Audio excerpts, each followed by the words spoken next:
Hi there and welcome to Mondays with Mike. A lot on the agenda for the day today for this second to last day of January. We have some winter advisories going on around Texas, including a winter storm warning for central and north Texas, and even a little bit of a chance for some light icing in parts of our area, closer to the Brenham and College Station area. So we got that to talk about.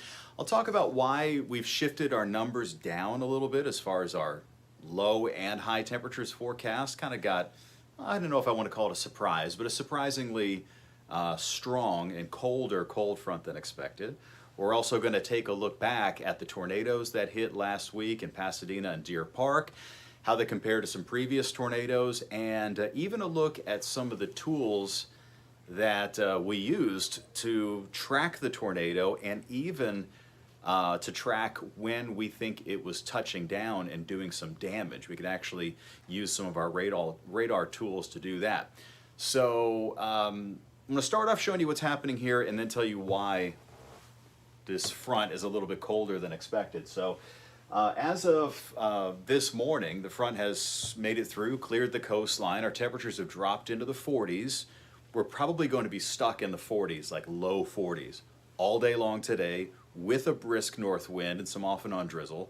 We'll probably be in the 40s all day tomorrow, and then probably all day Wednesday, as it looks like we're not going to have any sun, and we'll have these north breezes coming in, and from time to time some showers, and then heading into late Wednesday and early Thursday, we really need to be on watch because we've already had about a foot of rain hit northern Harris County and the west side of Harris County and parts of Montgomery County, and any additional rain is going to cause some big problems. Let's head over to the whiteboard in the back. I want to talk about how sometimes cold fronts can sort of sneak up on you.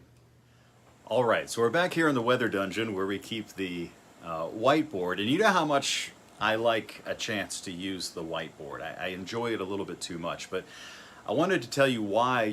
Originally it looked like we were going to have highs in the 50s and lows in the 40s, and now it looks like we're going to have highs in the 40s and lows in the upper 30s.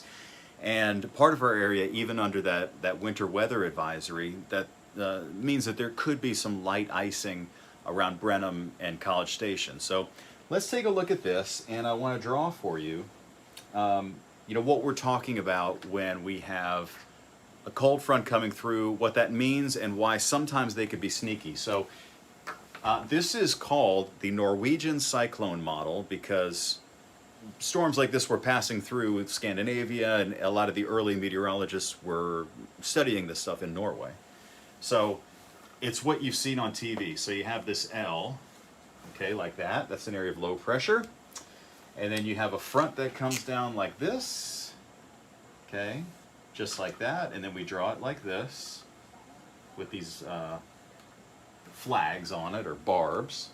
And then, a lot of typically you'll have a warm front like this that will draw like this. Okay, so the way this works is that you have cold here. Okay, you have either warm or warmer. It doesn't always have to be, hot, but it's going to be warmer. Like we had around here on Sunday, we hit the mid 70s. And then up here, it's also cold. So in this type of setup, usually, we can see fronts like this coming from far out. The models do a really, really good job of predicting when these fronts are going to come through. But they can have some wrinkles to them. So if we were to take this and cut it in half, so we're going to do like a cross section here, okay? Tick, tick, tick, tick, tick, tick, tick, tick. So now we're going to be looking at it like sideways, okay? Because we want to see how these fronts can be sneaky. So what happened this morning was this, okay? Most of the time, when a cold front comes through, so let's say that this is the ground, okay?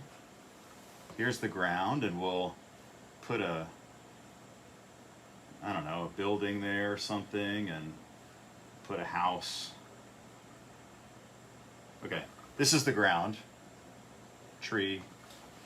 So when a front comes in, it's kind of shaped like this. You have cold air that kind of spills down like this. So this is the cold.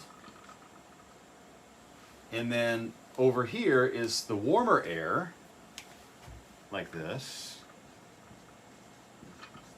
Okay, and as the cold air comes in, this is where you have, most of the time, your clouds and your lightning and your rain and all that stuff happens here, where the cold is blending with the warm, and you have the wind blowing in like this, and then the warmer air kind of goes up like this, you know, and on top of it. And so that's what makes your thunderstorms, and those are the cold fronts that are normal. What happened this morning was a little different and frustrating, and that was that this cold air didn't quite look like this. Okay, it looked a little different, and that was that the cold air literally is like this. Very shallow. Shallow. Cold. So that if you were to look, this is only like maybe 1,500 feet. Just not very high up at all. So it kind of spills down in this really, you know, and we didn't have thunder, so we just had the rain, but these can be hard to spot. So what ends up happening is it looks like the front is going to make it down. Let's say we think the front's going to make it down to like Huntsville and Austin. Let's say that area. But sometimes when it's really, really, really shallow like this, it kind of almost oozes out. You could think of it like a thick, like a pancake syrup, you know, on the plate, where it just kind of oozes out, or honey, you know, kind of oozes out like that. And when it's really shallow, like I said, it's kind of difficult for the models to see. And in the case of this morning, it just kind of kept getting colder and colder. And so I was looking at some of the what are called soundings, like it gives you a profile of, you know, how far up is the cold air. I mean, it is just at the very bottom. But the thing is, that's where we live, right? So if it's cold at the bottom, we're at the surface. For all intents and purposes, it doesn't even matter what's happening above that, right? So in this case, over in Austin, in these spots like that, this is a concern when you have this really shallow cold air, because if this is freezing, let's just say this is freezing, I'm going to put FRZ for freezing air, like it's in the 20s, and then you have these raindrops that are coming down. It's all liquid rain, regular rain, and when it falls into here, boom, it freezes. And that's what causes icy roads, and that's what causes the power to go out, and when ice forms on power lines and knocks tree limbs down and all that. So that's not really for our area here in Houston, but Austin, Dallas, and then all of Central Texas, places like the Fort Hood area and Kerrville and Abilene and San Angelo, and all those spots are going to be at risk for seeing this. So because of that, that's why the National Weather Service placed this area here under what they call a winter storm warning. And that means, remember we talked about watches and warnings with the tornadoes last week. A watch means that conditions are favorable. A warning means that those conditions are either happening or are imminent, like they're gonna happen. And so in this case, there's a very high probability that there's going to be some icing, at least some glazing, happening around the Austin area, and then maybe even some accumulations of ice heading into parts of North Texas. So that's what's going on with the wintry weather. Let's take a little look back at those tornadoes that hit last week. Okay, so what I've done here is I've pulled up the archive radar from the tornado event that took place here on Tuesday, the 24th. And so what I'm going to show you here is some of the tools that we use to spot this tornado. So let me just get you oriented here as to what we're looking at. So right in the middle of your screen, right here, where my mouse cursor is Houston. So here's downtown Houston. Here's the Pasadena and Deer Park area where the storm rolled through what turned out to be an EF3 tornado. So this data we're looking at right here was when things were getting really scary. Now it's hard to look at this mess and this glob and say precisely where the tornado is located, but there's obviously something suspicious happening here, just to my eye. So we can go ahead and switch this over to the velocity product, which the radar is at the bottom of your screen. The radar is down there, okay? So this is what we're looking at here. This is the tornado on the ground. And it's interesting to see, you know, not only do you have this, you know, what we would call a couplet of the green, you know, moving toward the radar and the red moving away, but there's something there that wasn't there the previous round. So I'm going to back this up. Let's see. I'm going to back this up to 2:25 p.m. All right, so 2:25 p.m. You can see here very, very well-defined tornado signature right there when you look at the velocity product, okay?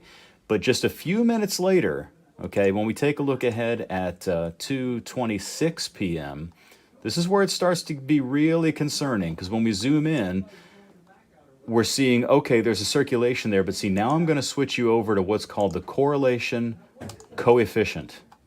This is what you call a tornado debris signature. You see that blue right there? So what this is showing us is that the correlation coefficient is the radar's way of detecting